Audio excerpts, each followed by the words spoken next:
ప్రారంభిస్తున్నారు. తను ఏమని చెప్పారంటే సర్వధర్మాన్ పరిత్యజ్య మామేకం శరణం వ్రజ అహం త్వా సర్వపాపేభ్యో మోక్షయిష్యామి మా శుచః.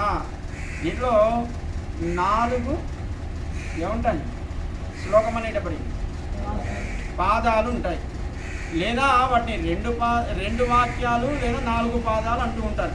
సర్వధర్మాన్ పరిత్యజ్య మామేకం శరణం వ్రజ ఇది ఒక వాక్యం. దాని తర్వాత అహం త్వా సర్వపాపేభ్యో మోక్షయిష్యామి మా శుచః ఇది ఒక వాక్యం.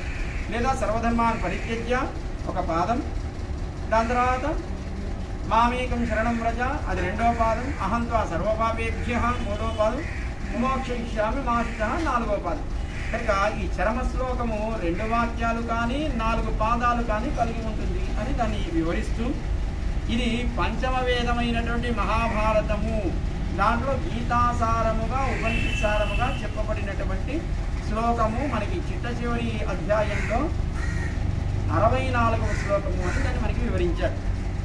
దీన్ని ఎందుకు చెప్పాడు భగవంతుడు అనంటే చరమ ఉపాయముగా చిట్ట చివరి ఉపాయముగా ఆయన దీన్ని చెప్పాను అని మనకి వ్యాఖ్యానకర్తలు దాన్ని మనకి వివరిస్తున్నారు. ఎందుకు ఇలా చెప్పబడింది అంటే మొదటి సూత్రంలో మనకి పిళ్ళైలోకాచేస్తాం దాన్ని వివరిస్తూ కీజే శిల ఉపాయ విశేషంగా ఉపదేశిక. కీజే అంటే క్రింద లేదా ముందు అని అర్థం అనుకోండి. ఎక్కడ చెప్పాడు ఉపాయాలన్నీ? ఇది ఈ చర్మ శ్లోకాన్ని చెప్పింది ఎక్కడ? సర్వధర్మాన్ పరిత్యజ్య అనే శ్లోకం కురుక్షేత్రంలో. ఏ సందర్భంలో చెప్పాడు? గీతను ఉపదేశించి అంటే భగవద్గీతను అంటే ఆయన వాణిని ఉపదేశం చేసేటప్పుడు. భగవద్గీత అంటే ఏంటిది? భగవంతుడి యొక్క వాణి. కనుక ఆయన తన వాణిని ఉపదేశం చేసేటప్పుడు అంటే మొత్తం ఈ సృష్టి స్థితి లయములు దానికి ఉండేటువంటి వెనకాతలు ఉండేటువంటి తత్వములు వాటన్నిటిని ఉపదేశం చేసి దాంట్లో ఆయనకు ఉండేటువంటి వ్యాపకత్వం, ఆయనకు ఉండేటువంటి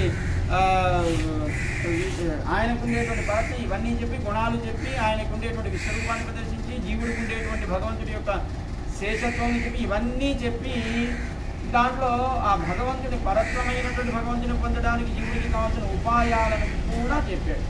ఏంటవి? కర్మ, జ్ఞాన, భక్తి, అవతార రహస్యము, అట్లాగే పురుషోత్తమ ప్రాప్తి, దాంతోపాటు ఆయన నామస్మరణ అంటే నామ సంకీర్తన లేదా దివ్యదేశములలో నివాసము చేయుట, అలాగే ఆలయాలలో దీపాలను వెలిగించుట, మాలా సమర్పణ చేయుట, ఇవన్నీ కూడా ఏంటివి?